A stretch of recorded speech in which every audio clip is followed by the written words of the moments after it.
Les prophètes reprochent souvent à l'Israël d'avoir rejeté ou persécuté les envoyés de Dieu. Paul de Tarse donc s'inscrit dans cette tradition prophétique, mais il faut aussi dire que les écrits religieux de l'Antiquité utilisaient fréquemment des formules générales pour dénoncer les adversaires. C'est-à-dire que les prophètes de l'Ancien Testament employaient eux aussi des condamnations très sévères à l'endroit de leur propre peuple. Voyez ? Non, les poulpes ne sont pas haïs pour ce qu'ils sont. Ça, c'est leur prétexte. Le prétendu antisémitisme, comme s'ils étaient d'ailleurs les seuls sémites. On les hait finalement pour leurs mauvaises actions. C'est là le témoignage de leur propre histoire. C'est le message complet de leurs prophètes qu'ils ont tués pour avoir dit la vérité.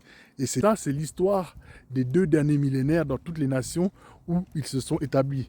Et loin de n'être que des victimes, ils font aussi partie des plus grands bourreaux de l'humanité, de profiteurs qui ont versé dans toutes sortes d'abominations visant à profaner tout ce qui est beau, tout ce qui est bon et tout ce qui est bien.